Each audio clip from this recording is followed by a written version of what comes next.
Hi there, everyone, and welcome to tonight's clinical seminar, Temperature Dysregulation, Fear of Harm's Biological Marker. Some of this information that we're going to be going over tonight is similar to what we talked about in our June webinar for the general public, but because our clinical seminars are designed for mental health practitioners, it's going to be a little bit more technical in terms of its explanations of the temperature dysregulation phenomenon. But before we dig into that tonight, I just want to give you a little bit of background. My name is Elizabeth Errico, and I'm the Executive Director of the Children's Mental Health Resource Center. Our mission is to provide guidance and resources for the early identification and management of mood disorders, bipolar disorder, and its newly identified phenotype, which has been dubbed fear of harm. For those of you who are new to CMHRC, we are a national nonprofit organization. We provide these services and programs for families that are struggling with a child who's living with a mental illness, as well as for the providers that give them care.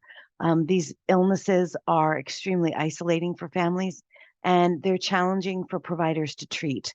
And so we are here to provide community resources, education, and information for families as well as for the providers who give them care. Our fundamental goal is to make sure that every child gets an accurate diagnosis and a treatment plan that works. You can learn more about our programs and services on our website, which is cmhrc.org. Tonight, I'm joined by my colleague, Jennifer Sevick.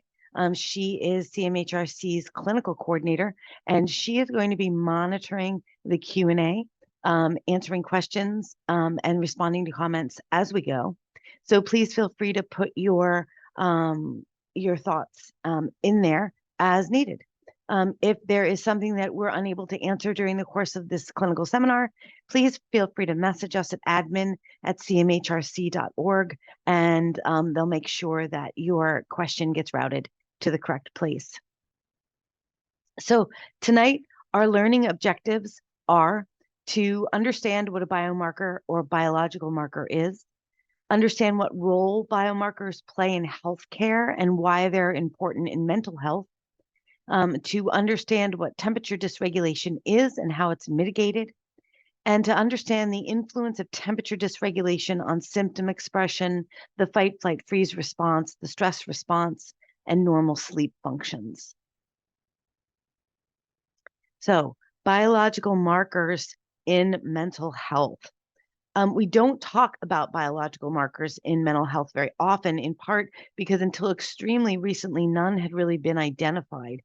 This is part of what can make it difficult for us providers to really be confident about giving a diagnosis of a mental illness that we consider to be, quote, serious, because there's no blood test, there's no brain scan or, other kind of objective measurement that can, beyond the shadow of a doubt, identify the presence of an illness. So we tend, especially in cases that relate to children, to want to reserve judgment.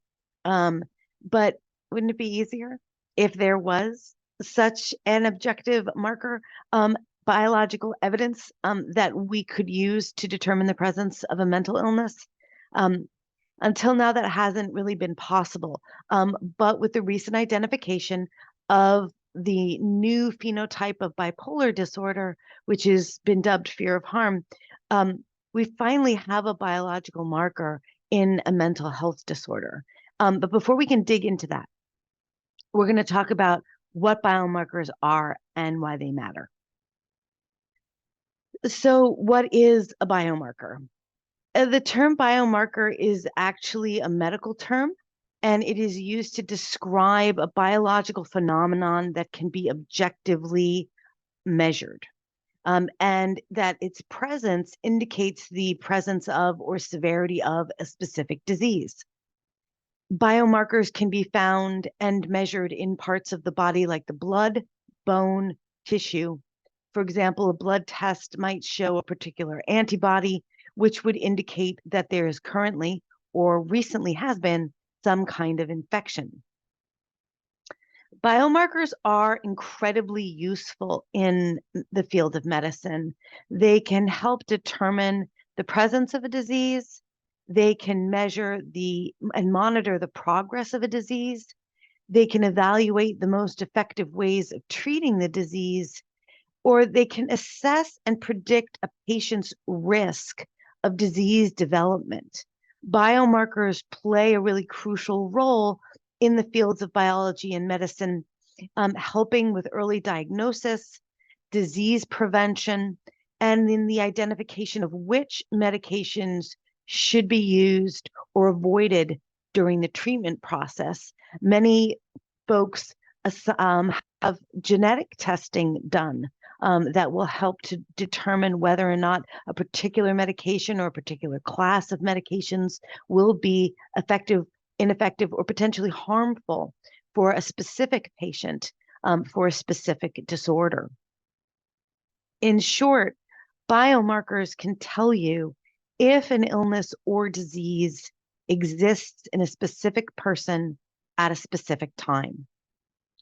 So when I tell you that the research team that first identified and has been studying FOH for the last 17 years, when I tell you that they identified a biomarker associated with FOH, it's really a big deal. Now, this definitely matters on a theoretical level and represents a major paradigm shift in the field, but what really matters is that it changes how we go about diagnosing. It gives us a measure that we can use to be confident that we're giving the correct diagnosis. And most importantly, it changes how that diagnosis gets treated. So in our clinical seminar last April, which was called How and Why the DSM Fails Providers and Their Patients, we talked about the fact that kids and teens are frequently misdiagnosed with disorders like ADHD, oppositional defiant disorder, disruptive mood dysregulation disorder, and others. And that's not only happening because fear of harm hasn't made its way into the Diagnostic and Statistical Manual yet. It's also happening in part because of the flaws in how the DSM is structured and used. Again, we covered a lot of this in our April clinical seminar, which focused exclusively on the DSM, but we do need to refresh our memories a little bit so that we can truly understand how and why having a biological marker so dramatically changes the diagnostic process. If you are a mental health provider, you no doubt have a copy of the DSM. It's sitting on your desk or your bookshelf right now. And whether or not you have the current 5th edition or not, which was published in 2014, almost a full decade ago, or an older one, every one of us in the field, at least since 1980, has been taught with it, has been trained with it, and uses it likely every day. The structure of the book changes periodically, and the current model with diagnostic criteria listed in clusters under titles or diagnoses is based on the 3rd edition, which was really a radical restructuring from the previous 2. The 3rd edition, which was published in 1980, was the result of a complete redesign and rethink. You see, the field had realized in the 1970s that we needed to increase the likelihood that psychiatrists in different parts of the country and in different geographic locations at different times would be able to assign the same diagnosis to the same set of symptoms every time they were presented. This hadn't been happening, and it had been a source of embarrassment for psychologists and psychiatrists across the country. So committees were established by the American Psychiatric Association, which publishes the DSM, in order to determine what diagnoses there ought to be and what the classifiable symptoms of each diagnosis would be. The identified symptoms were to be specific so that there could be high levels of reliability and consistency in diagnosing. This would mean that a patient reporting a set of symptoms to a psychiatrist in New York would be diagnosed with the same illness as a patient reporting the same set of symptoms to a psychiatrist in California. This seemed like a significant improvement. And an important point to note, the creators of the DSM clearly and intentionally stated that the diagnostic process would be neutral with respect to cause. Now I just have to stop so that we can think about this for a minute. It was agreed ahead of time by the committees that were determining diagnostic categories, diagnoses, and symptoms, that they wouldn't look for any explainable cause of these disorders that they were identifying. Therefore, practitioners who are using this book would not have a potential cause of these disorders to look for, to examine, or even consider when they were assigning a diagnosis. People have a hard time believing this, actually, when it's brought up, even though it's true. So here's a quote directly from the American Psychiatric Association in relation to the DSM. They used an approach that attempted to be neutral with respect to causes of mental disorders. Anyway, the DSM committees established lists of observable behaviors that commonly occur in these given disorders. And that's important to underscore. They were limited to observable behaviors because there could no longer be any discussion of what might be an underlying cause of a set of symptoms, or any concern for symptoms that were entirely internal, because in order to be included, they needed to be observable by others. This led the whole field towards the slippery slope of language that took us from symptom, which is a medical term, to behavior, which implies choice and intention, which is not actually a factor in mental illness. At the same time that this was happening, mental health providers went from being called psychologists, which is a term that focuses on the psyche, to being referred to as behaviorists, which is a term focused on behavior. Combining those observable behaviors in various ways produced essentially a formula and a formulaic process by which to diagnose mental illnesses. Someone could tell their doctor about their symptoms, and when they were compared with the symptoms that are listed in the DSM, the doctor or clinician would be able to feel some sense of confidence and ease that they or anyone else who had the same symptoms would be given the same diagnosis. Let's keep in mind that this was not done with the primary intention to benefit the patient. It was done with the primary intention to make the diagnostician feel better and more confident in themselves. It also meant that observable behaviors now rule the process of diagnosing, and everything that we do is reducing symptoms, not about removing the cause of the symptoms. But the truth is that without knowing the cause of a disorder, there can't really be a way to treat it that actually stops the disorder. So just like with the common cold, we treat symptoms like a runny nose, cough, and nasal congestion because we can't treat the cause. This focus leads to a problem. That problem is that, well, it's a diagnosing problem that all practitioners fundamentally understand if we're honest with ourselves. So what do you do when two different disorders have the same symptoms? We run into this all of the time.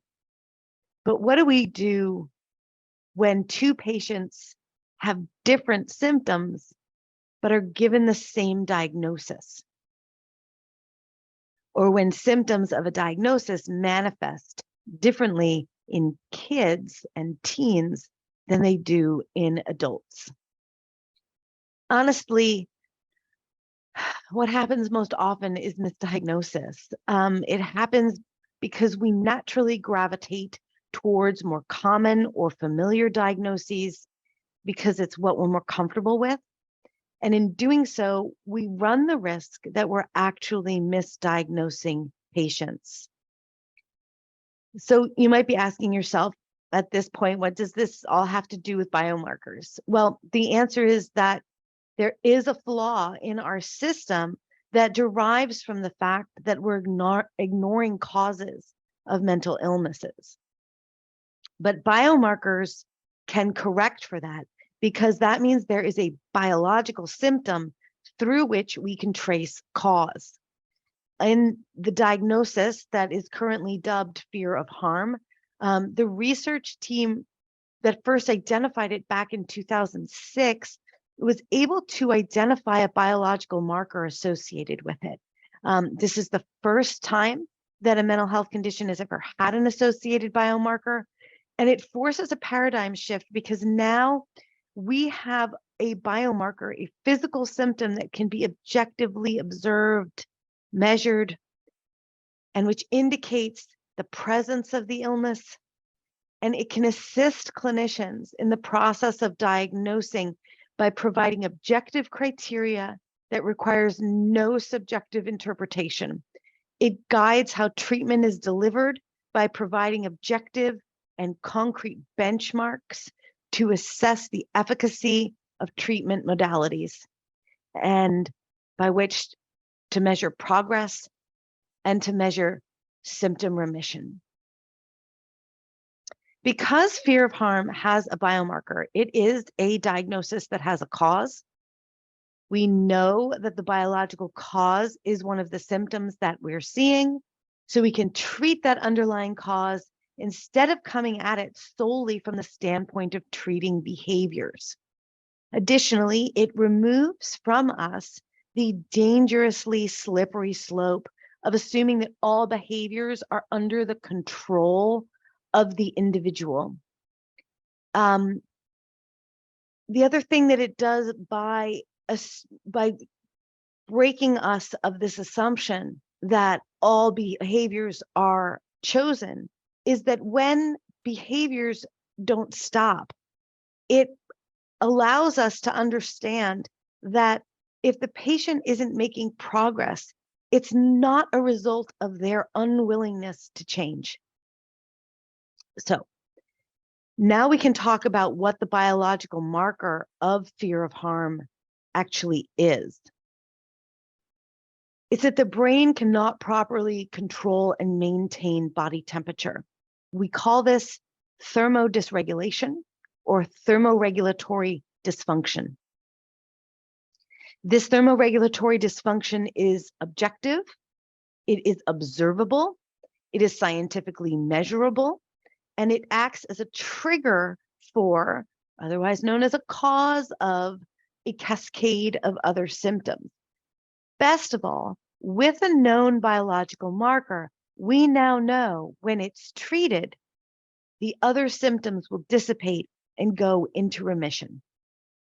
We need to note that the best part about having a biomarker is that it isn't dependent on a patient of any age. So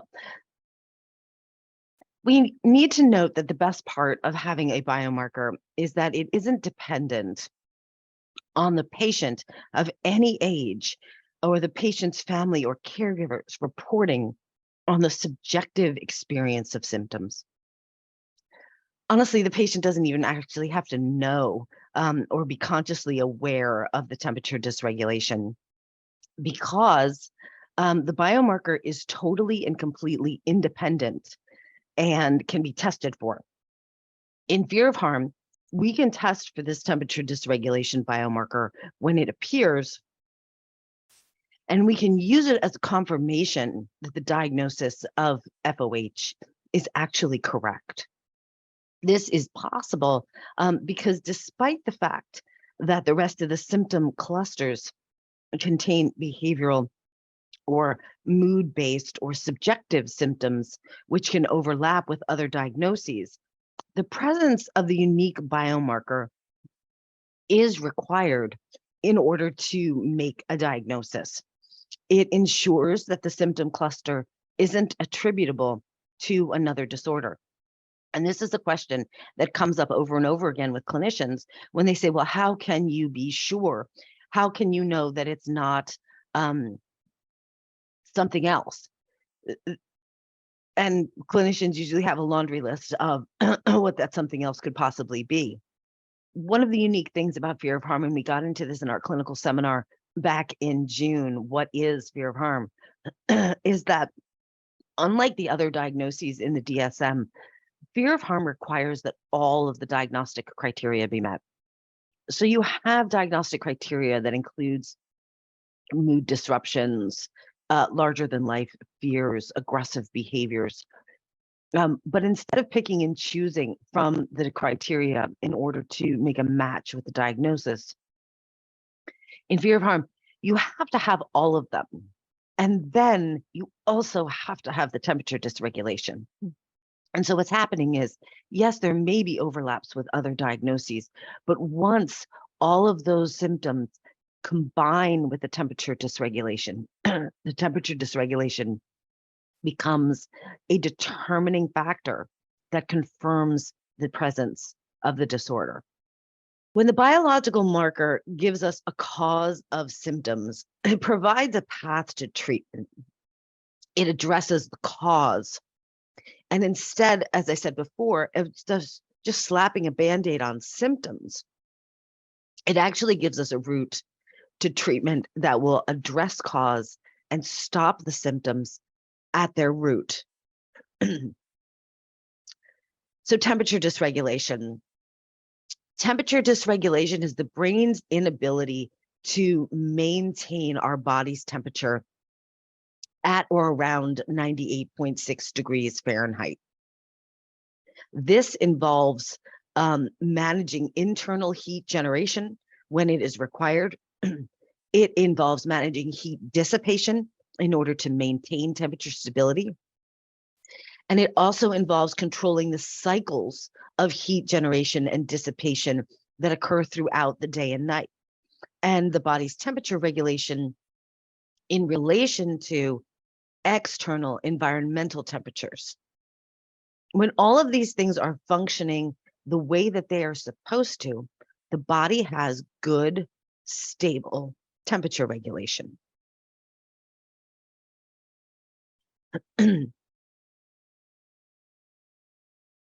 But sometimes there is a dysfunction in the brain that causes disruptions in the temperature regulation system. And when the brain can't properly control body temperature, we call it temperature dysregulation or thermodysregulation. But sometimes this temperature dysregulation can actually be objectively observed and measured as a disruption in the normal ratio between the body's proximal and distal temperatures, proximal being core and distal being peripheral or extremity temperatures. These two temperatures are not supposed to be the same, obviously, but there's a ratio between the two that is considered to be normal.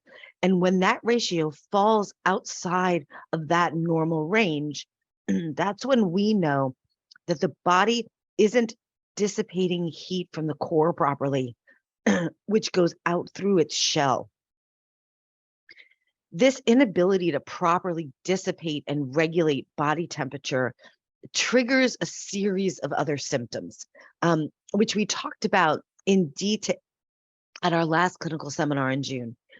Now, most people aren't going to follow the procedures for collecting temperature data to determine the proximal and distal body temperature differentials, because it's complicated and cumbersome, and it takes weeks to compile the appropriate data.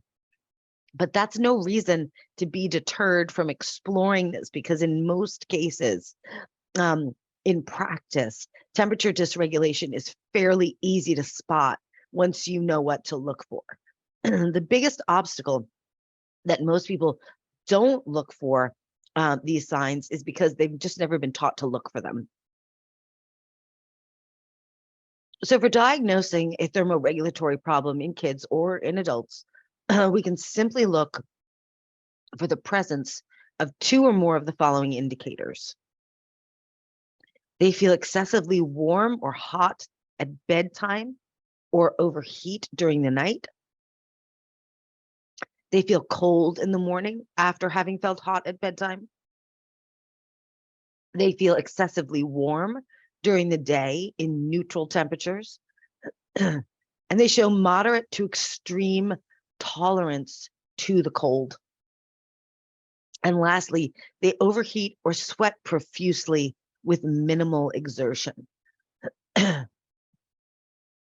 Temperature dysregulation is most often described in shorthand as simply overheating, which can occur during the day as well as during the night while sleeping. The physical signs of overheating include sweating during regular exercise profusely. I should just say sweating profusely during regular exercise. Sweating when it is not particularly hot out. Red, blushed face and ears. Skin that is warmer than usual. Sometimes people actually describe it as feeling like an actual radiator with heat radiating off the skin. And the telltale signs of thermodysregulation, those bright red ears, which are warm or hot to the touch. Now, not all ears will turn red. To some degree, that depends on the skin's natural pigment, but they do get warm and hot to the touch, and that is true consistently. So in addition to these telltale signs of overheating during the day, you might notice or have described to you that the person has a tolerance to the cold and is comfortable in icy outdoor temperatures, even without weather appropriate clothes. In fact, many parents report that this results in arguments because their kids won't agree to wear coats, jackets, sweaters, sweatshirts, or even long-sleeved shirts and pants most of the time, even when it's literally freezing out. Kids and adults with thermodysregulation issues will often wear summer clothes, like shorts and t-shirts and sandals out in freezing temperatures. Many parents report trying to get that coat on in the morning before school can turn into a knockdown, drag out fight. But when we understand what temperature dysregulation is, we understand the motivation these folks have not to wear cold weather clothing. Wearing a coat makes you hot, and their body cannot cool them down appropriately.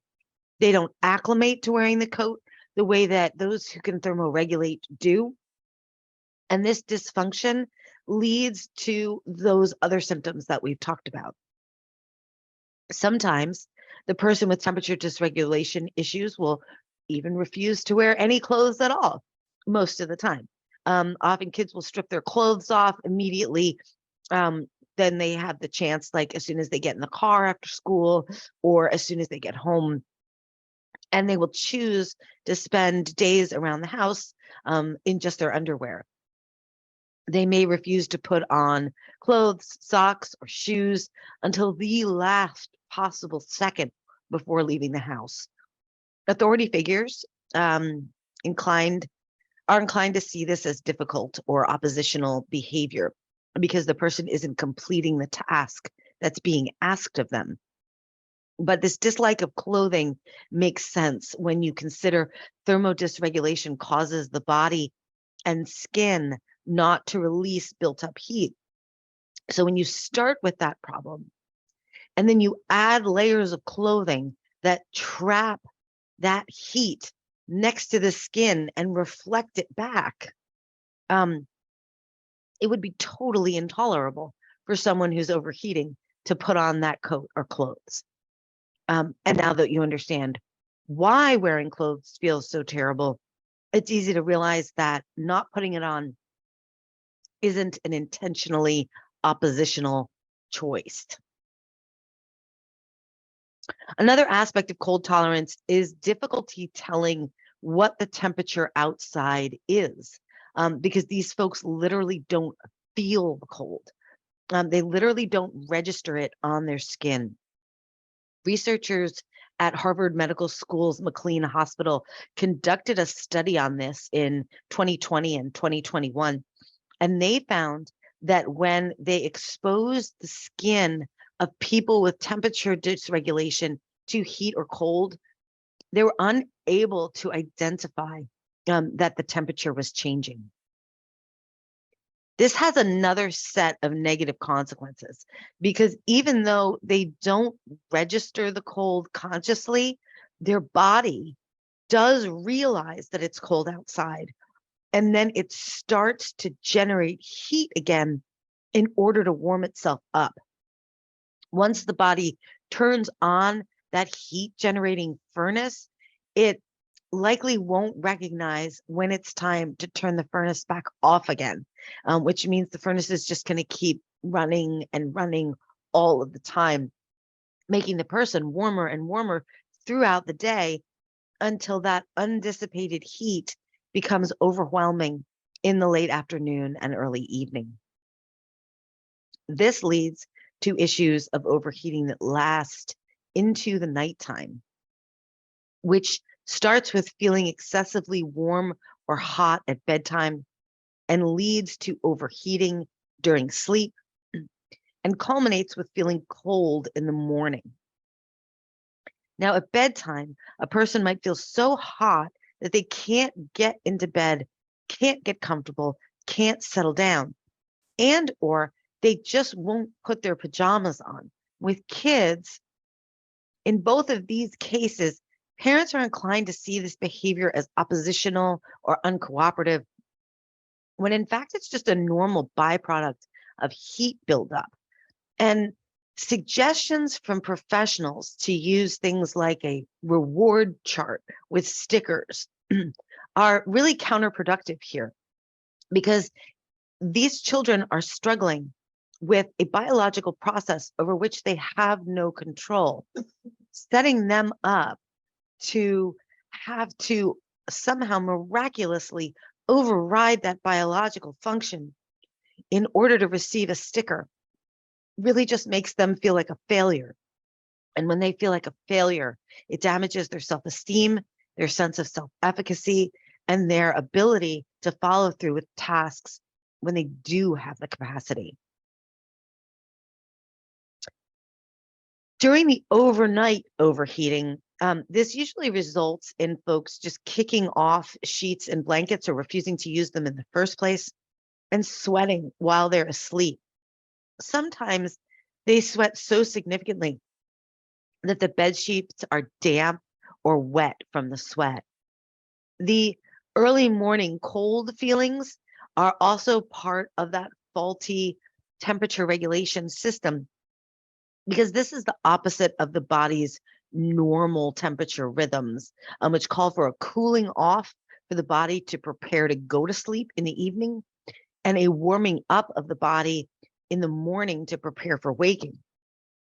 So you can tell this is disrupted and folks are feeling cold in the morning when they have a difficult time waking up in the morning and want to stay bundled up in blankets. Parents very often see the refusal to get out of bed in the morning as oppositional behavior. They see it as willfulness and a refusal to comply when it really, truly isn't. These kids are experiencing a biological phenomenon that means their brain doesn't think it is time to wake up. And as a result of that, they can't. And no amount of cajoling or threatening punishment will get them out of bed.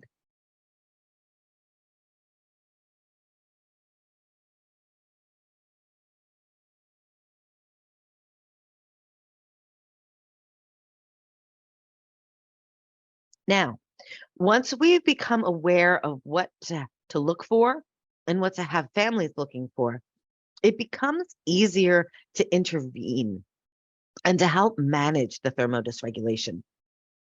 As part of a membership in CMHRC, you can learn more about these management strategies either by watching in our archives our webinar called Cooling Strategies and Cooling Plans, where we discuss in depth how to use specific temperature regulation techniques, related items, and how to develop a schedule to integrate temperature regulation strategies into daily life.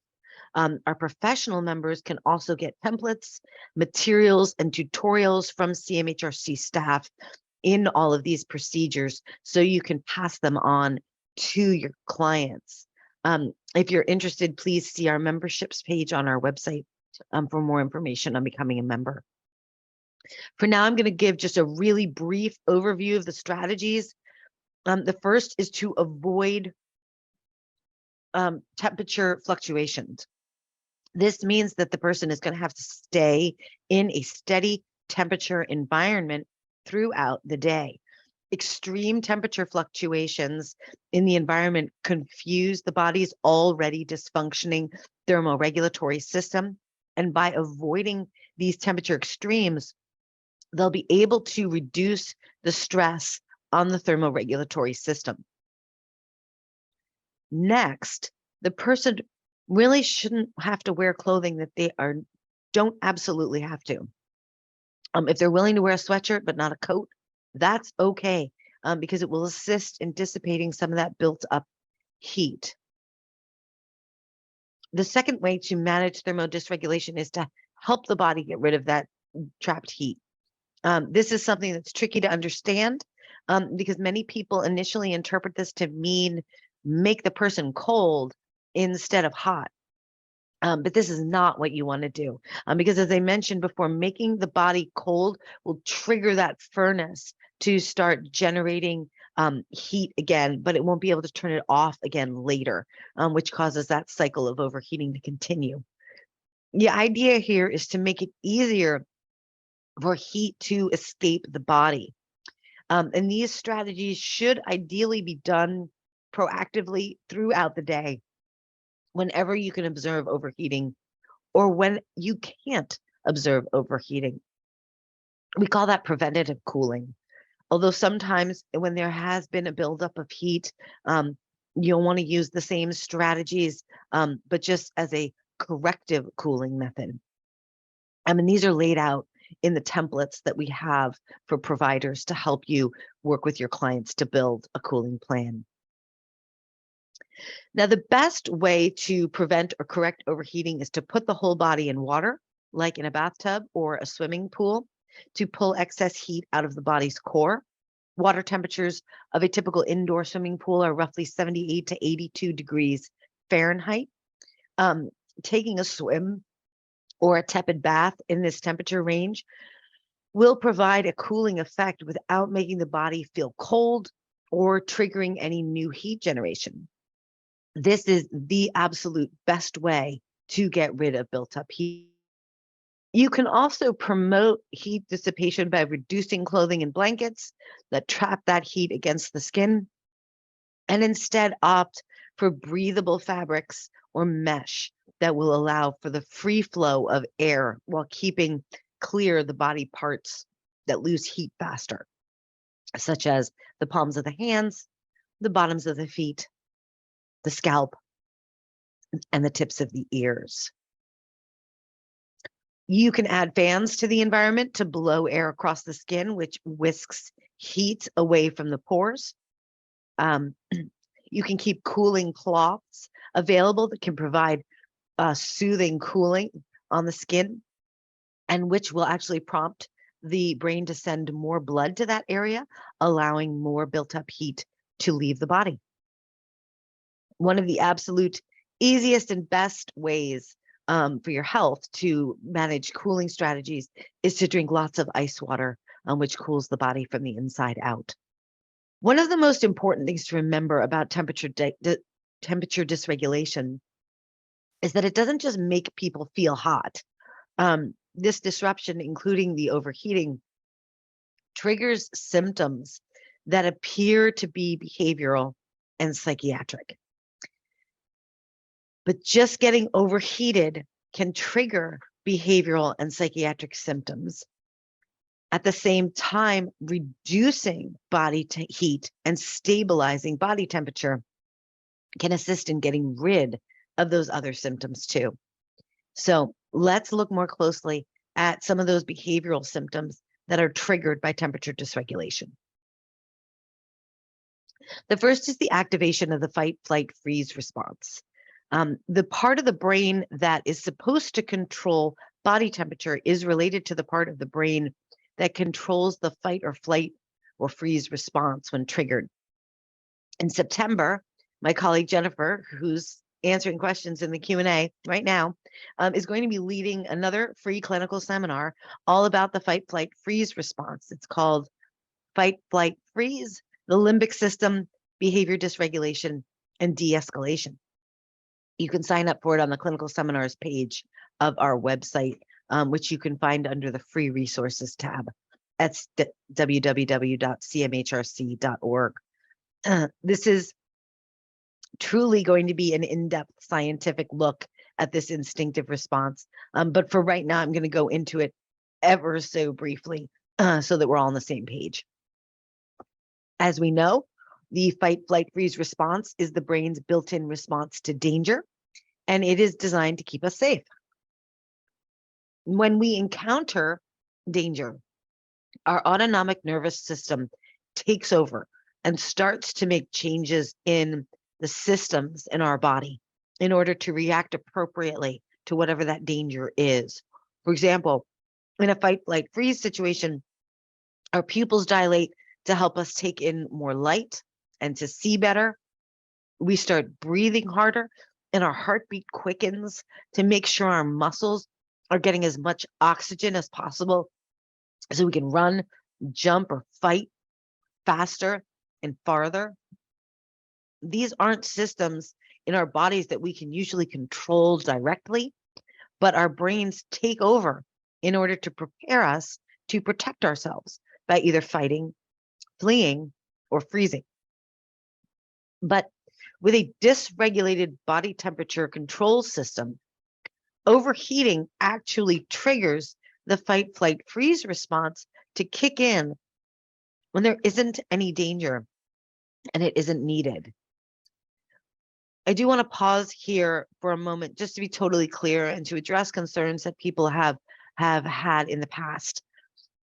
This is not a case of saying the fight, flight, freeze response isn't needed and there's no danger because we're dismissing someone's legitimate fears. It is not a case of dismissing abuse. It is not about manipulating the person who has the fight, flight, freeze response. It's not about someone having a PTSD response after a trauma. Those circumstances would and should be identified during a rigorous differential diagnosis process, which includes taking an extensive history. This is part of what we do at CMHRC as part of our diagnostic consultation program. We work with providers who often, for insurance reasons, have very limited amounts of time to manage new patients and to get them onboarded. And what we do is we go through all of the history, medical, psychiatric, scholastic. If they've had a test or an assessment on it, we review it and come back and help you to determine what diagnoses can and should be ruled out and what are most likely. What we are talking about here is a full-blown fight, flight, freeze response that is triggered by body temperature disruption, not by social or emotional triggers. A classic example of a fight, flight, freeze response becoming triggered by temperature is one that often repeats itself in classrooms and in homes when a child is asked to put their shoes on. Now, if you remember, we talked about the fact that wearing excessive clothes, including socks and shoes, can trap body heat and trigger symptoms. So imagine a morning where a family is getting ready to leave the house. The parents have to get to work. The kids have to get to school. The dog needs to have its food put out, and bags, homeworks, and lunches have to be packed. A parent asks their child to put his shoes on, and he doesn't. A few minutes later, the parent asks again. The child still doesn't do it. After a few more frantic minutes, everybody is ready to walk out the door, but the child still doesn't have his shoes on. The parent, knowing that the child has a history of misunderstanding, and the parent tries very hard to be calm, not to be harsh, but has to communicate the urgency. So uses a stern tone of voice to say, "Put on your shoes now. We have to leave." That in and of itself can be enough in a temperature dysregulated individual to misinterpret the directive to put on their shoes as a serious and dangerous threat. That response to the instruction could be a fight with oppositional behaviors, refusals, throwing things, screaming, cursing. If you're interested in hearing a more specific and detailed description of this kind of fight or flight response to this type of intervention, please read the essay titled "I Am Adam Lanza's Mother." It was written by educator and advocate Liza Long. She catalogs what these fights were like with her child, who at the time she wrote it was as yet undiagnosed with bipolar FOH, and hadn't received any effective treatment. Now, 11 years later, after having gotten a correct diagnosis and effective treatment, I'm happy to say that Liza's child no longer experiences these sorts of rages. And they shared firsthand their experience in their own TEDx talk about what a transformation it was to get that accurate diagnosis and effective treatment. The second response is flight, which can include running from the room or out of a classroom if it happens at school, where they call it elopement, curling up in a ball, hiding in a closet or under a bed, crying uncontrollably. Or a freeze response can happen, which generally looks like no response at all. The child likely does not give any indication that the instruction has even been heard. They go about whatever they were doing before. They may stand totally stock still and unmoving, or they're in some other way unable to comply. The adult or authority figure, again, tends to view this, that the child is ignoring them, even though they aren't. To the outside eye, these behaviors appear irrational, confusing, and extremely frustrating. The parent in this scenario or teacher is usually thinking, we can't go through this again. We can't miss the bus. We can't miss, our next class. Why is this child doing this? He just needs to put on his shoes. Why is that so hard? But on the inside, because the response is based on temperature dysregulation in their brain, the individual genuinely believes that they're in danger. And the temperature dysregulation makes it all about their survival. And they genuinely don't realize that the request to put on their shoes wasn't an existential threat. The same scenario, as I said, plays out over and over and over again in different situations with different requests, from showering to homework to saying goodbye at a birthday party. The same on the outside, again, adults see resistance and what they call misbehaving. In young children, in teens, it's often described as oppositional behaviors. But on the inside, these experiences are incredibly stressful. And since untreated temperature dysregulation is always present, it becomes very difficult to escape that near constant state of stress, which in turn impacts behavior. The stages of the stress response include alarm, resistance, and exhaustion. When kids and teens are living with mental illnesses like mood disorders, bipolar disorder, and bipolar FOH, this stress response impacts them nearly all day, every day. They are trying to cope with internally extreme circumstances. So when anything really happens in their environment, the immediate response they have is to feel threatened. This is especially true in the case of FOH, because one of its symptoms is a misperception of environmental threats. So what happens? The first thing that happens is that stress response. They engage in alarm, the fight, flight, freeze response that we just discussed. The second stage of the stress response is the resistance stage, where the initial intensity of the fight, flight, freeze response has passed and is over, but the brain is still telling the body to remain hyper vigilant, looking out for any other threats that might be on the heels of the first.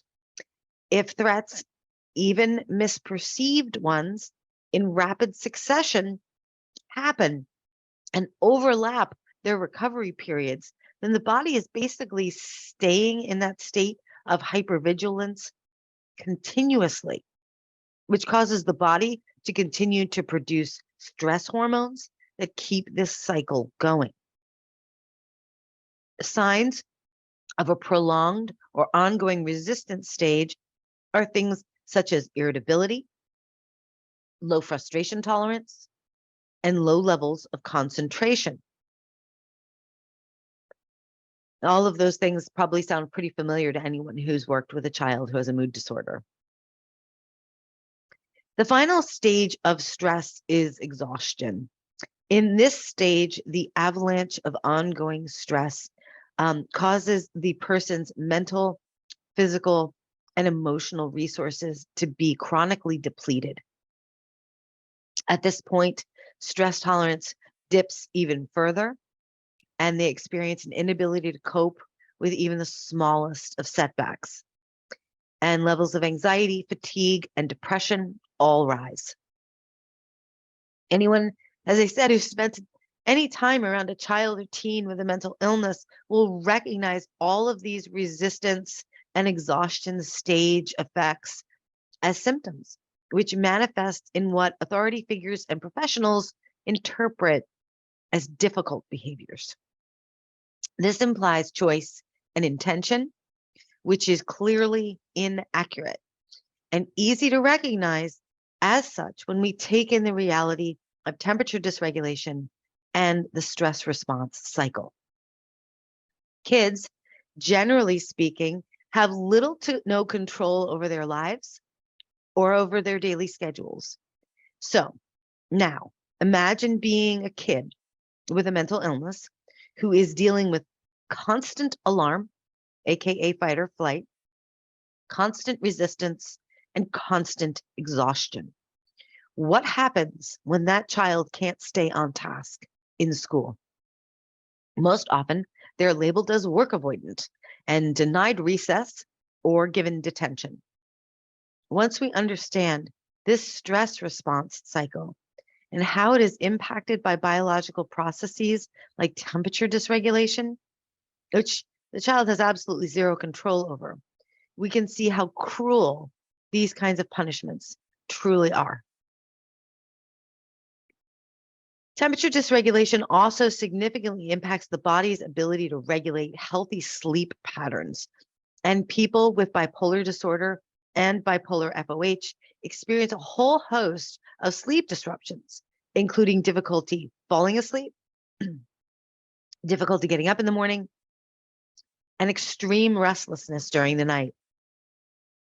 They have sleep inertia, and they also have disruptions in the transition between REM and non-REM sleep. These are called parasomnias. REM sleep-related problems include nightmares and night terrors, sleepwalking and sleep talking, bedwetting and teeth grinding, and even hallucinations that occur on the cusp of sleep. Now, imagine being a small child and becoming conscious during REM sleep, when your body is paralyzed and experiencing very vivid, very horrific nightmares. These are a staple of the FOH diagnosis and very common in traditional bipolar disorder.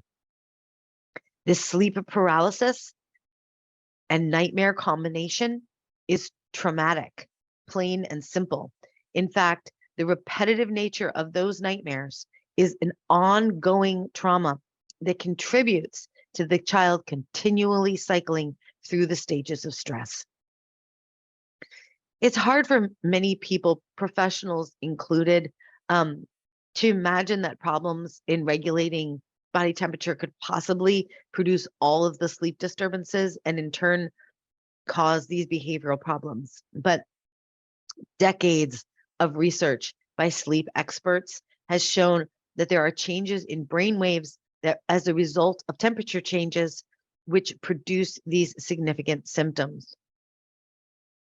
Researchers at the Juvenile Bipolar Research Foundation conducted a study on this phenomenon at the Cornell University Sleep Center. And in this study, they looked at sleep-wake records measuring the body's proximal and distal body temperatures. In an individual whose thermoregulatory system is working properly, the proximal and distal body temperatures align at sleep onset, which you can see at about 2300 on the graph. And then they align again at waking, which is at about 730 on the graph. But in the second graph, which shows the temperature cycles in patients with temperature dysregulation, the proximal and distal temperatures don't ever line up, and the red and blue lines don't ever intersect.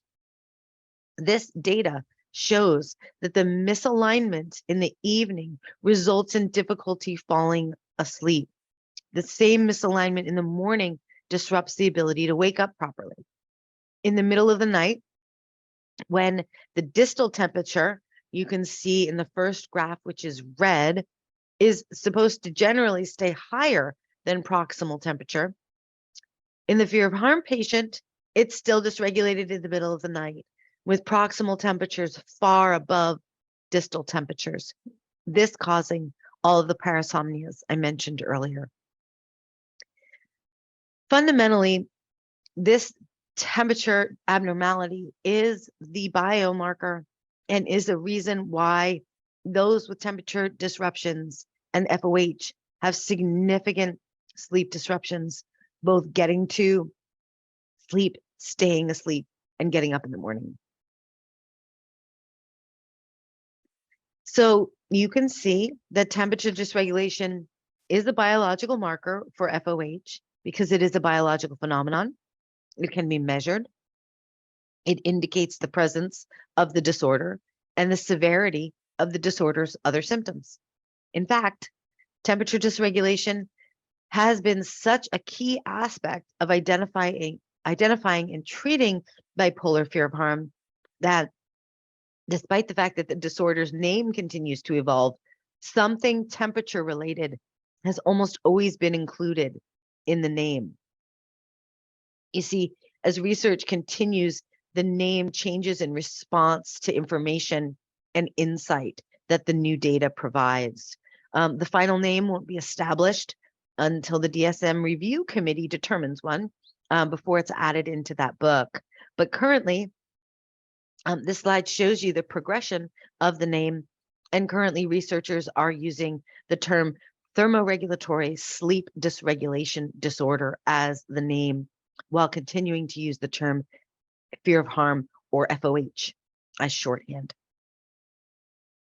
Hopefully, at this point, you will agree that the biomarker of thermodysregulation is a crucial part of understanding and treating bipolar and bipolar FOH.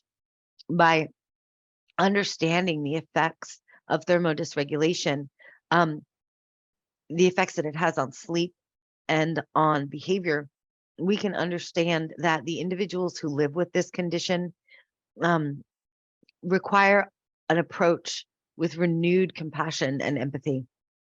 And with a known biomarker, we can target treatment at the cause of the behavioral and sleep symptoms in a way that's never before been seen in mental health. This slide shows some of the works that have been used in the development of tonight's presentation. We're going to move into Q&A now. And if you would like a certificate of completion for this clinical seminar, please email programs@cmhrc.org and make sure you let them know in your message whether or not you're a mental health provider or whether you are a layperson, because we have different certification or certificates to send depending upon that information. Again, we are a nonprofit. Our work is supported by the generosity of the people that we serve. So if you attend our clinical seminars or webinars and find that the information in them is valuable, we ask you to consider making a contribution on our website. You can reach it at cmhrc.org/donate. You can also sign up for future webinars and clinical seminars on our website. On the menu heading free resources, click the webinars page or clinical seminars page, and you will be able to sign up